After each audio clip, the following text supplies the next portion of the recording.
ठाडो नबोल्दाखेरि मेरो बोली नै सुनवाई भएन त मैले के गरौँ? एउटा बच्चा पनि जन्मेपछि नि चिच्याउँछ नि, बच्चा जन्मिने बित्तिकै चिच्याउँछ नि, भोक लाग्छ नि, त्यो विद्रोह हो। मैले ठाडो बोले, बाङ्गो बोले, जे बोले, मेरो विद्रोहको भाव ऊ। त मैले के भने भनेदेखि मलाई त्यो वातावरण नबनाइदिनु न, मेरा मागहरू पुरा गरिदिउँ।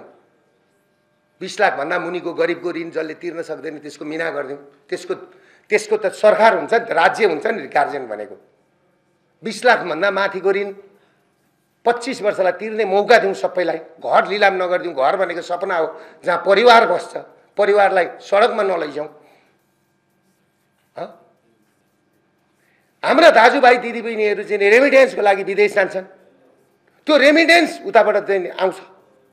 त्यो रेमिटेन्स कसले चलाउँछ भन्दाखेरि यिनै तस्करले चलाउँछ, जसले बिजुलीको पैसा तिर्दैन। कारणले आज हामी कहाँ पुग्यौँ भन्दाखेरि दुर्दशामा पुग्यौँ।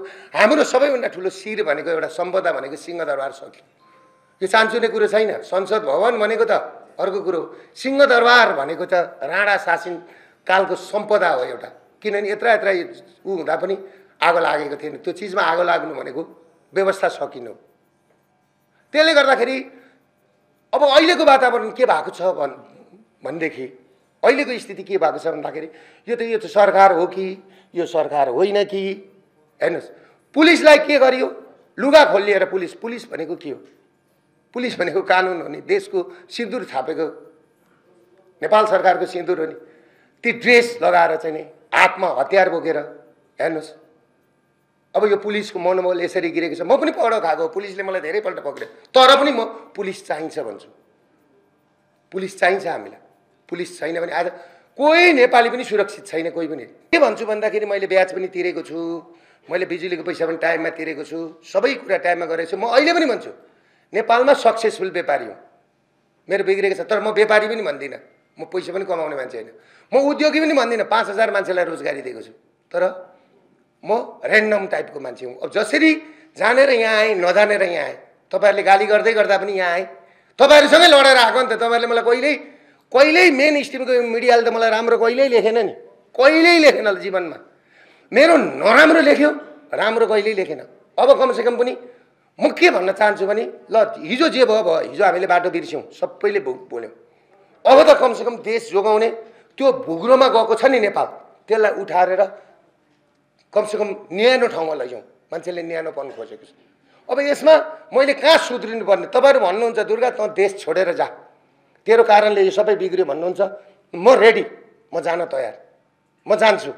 मलाई लोभ होइन दाइ, मलाई केही चाहिँदैन। अब मलाई जीवनमा के छ हेर्नुहोस्, हिजो जे भयो लागौँ दाइ। नभए हामी लागेनौँ भने हाम्रो देश पनि टुक्रिन्छ, छिमेकी मुलुक पनि टुक्रिन्छ। सबैजनाले बुझ्नुपर्छ। र छिमेकी मुलुकलाई पनि म के भन्छु भने अब तपाईँहरू धेरै नखेल्नुहोस्, माया गर्नुहोस्, यसलाई बनाउनेतिर लाग्नुहोस्। अनि नेताहरूको त कुरो नगरौँ दाइ, यिनीहरूको त के कुरा गर्नु? अब पैसा धेर भएर लगानी गर्ने ठाउँ नभएर घरमा पैसा आगो लाग्यो। देश कसैले जोगाउँछ भने जोगाइदियोस्, तर नेपाल बचाइदियोस्, विदेशबाट नेपालीलाई फर्काइदियोस्। छठ पर्वको सम्पूर्णमा यहाँहरू सम्पूर्णमा हार्दिक शुभकामना राष्ट्रिय स्वतन्त्र पार्टीको तर्फबाट। आज राष्ट्रिय स्वतन्त्र पार्टीको सचिवालय बैठक भर्खरै सकिएको छ। यो बैठकमा निरन्तर भइरहेका राजनीतिक गतिविधिहरूलाई लिएर हामीले समसामयिक विषयमा विशेष केन्द्रित भएर छलफल गरेका छौँ। के एजेन्डाहरू नै तय गरेको छलफलमा विशेष गरी लोकतान्त्रिक दल जो निर्वाचनप्रति प्रतिबद्ध हुनुपर्छ र नेपाल सरकारले निर्वाचन तय गरिसकेको हुँदै गर्दाखेरि निर्वाचन सम्बन्धी गतिविधिलाई तीव्रता दिने गरी पार्टीले काम गर्नुपर्छ भनेर हामीले बेसी छलफल गऱ्यौँ। र कार्तिक मसान्तसम्म तय भएको यो मतदाता नामावलीमा नाम दर्ता गर्ने प्रक्रियामा सहजीकरण गर्नको लागि राष्ट्रिय स्वतन्त्र पार्टीका सबै संयन्त्रहरूलाई परिचालन गर्न र त्यसपछि आफ्नो ठाउँबाट त्यो नामावलीमा नाम छुटेकाहरूलाई नाम दर्ता गराउनको लागि अभिप्रेरित गर्नको लागि पनि पार्टीले काम गर्नुपर्छ भन्ने कुरामा छलफल भएको छ। त्यो बाहेक तल्लो तहको अधिवेशन, वडा अधिवेशन, पालिका अधिवेशन, जिल्लाका कार्यक्रमहरूलाई नियमित गर्ने विषयमा पनि छलफल भएको छ पार्टीमा। र पार्टीलाई अझ सशक्त रूपमा चलायमान बनाउने भन्ने कुरा त रहि नै गयो। त्योभन्दा पनि बेसी भनेको पछिल्लो दिनमा यो जेनजी आन्दोलनपछि परिवर्तित घटनाक्रम र त्यसपछि तय भएको निर्वाचनसँग केन्द्रित भएर हामीले अब फागुन 21 गते तय भएको निर्वाचनको लागि उम्मेदवार चयन गर्ने प्रक्रिया, उम्मेदवारको लागि निवेदन दिने प्रक्रिया, मापदण्डहरू बनाउने प्रक्रिया, यी विषयमा काम गर्न सुरु गर्ने भन्ने कुराको एक किसिमको अनौपचारिक जस्तै गरी छलफल सुरु भइसकेको छ र यसका कामहरू सुरु भएका छन्।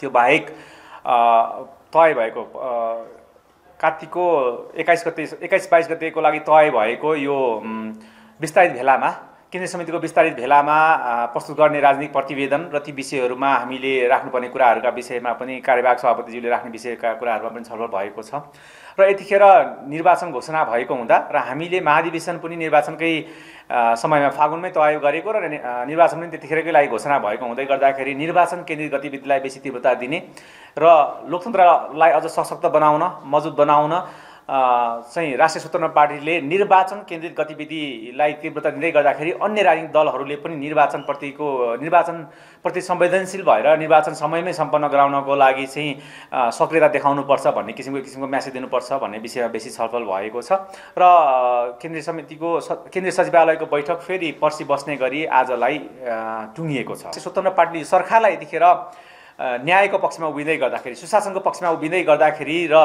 भ्रष्टाचार विरुद्धको कारबाही प्रक्रियालाई अगाडि बढाउँदै गर्दाखेरि हामी सरकारलाई पूर्ण रूपमा साथ दिन्छौँ भनेर भनेका छौँ र यो सरकारसँग निकै नजिक रहेर समन्वयकारी भूमिका निर्वाह गरेर सरकारको सहयोगी भूमिका निर्वाह गरेर हामी काम गरिरहेका छौँ तर यो सरकारको म्यान्डेट भनेको चाहिँ निर्वाचन सम्पन्न गर्ने हो। फागुन 21 गते तय भएको मितिमै निर्वाचन सम्पन्न गर्ने हो र लोकतन्त्र बचाउनको लागि, लोकतन्त्रलाई अझ मजबुत बनाउनको लागि, व्यवस्थालाई अझ मजबुत बनाउनको लागि सबै राजनीतिक दल निर्वाचनमा होमिनुपर्छ र यो सरकारको म्यान्डेट भनेको निर्वाचन गर्ने हो। निर्वाचन गर्ने प्रक्रियाबाट कहीँ कतै दायाँ बायाँ भयो भने हामी सरकारलाई खबरदारी पनि गर्छौँ। त्यसकारण त्यहाँसम्म चाहिँ हामी सरकारलाई पूर्ण रूपमा समर्थन गर्छौँ भनेर भनेका हौँ।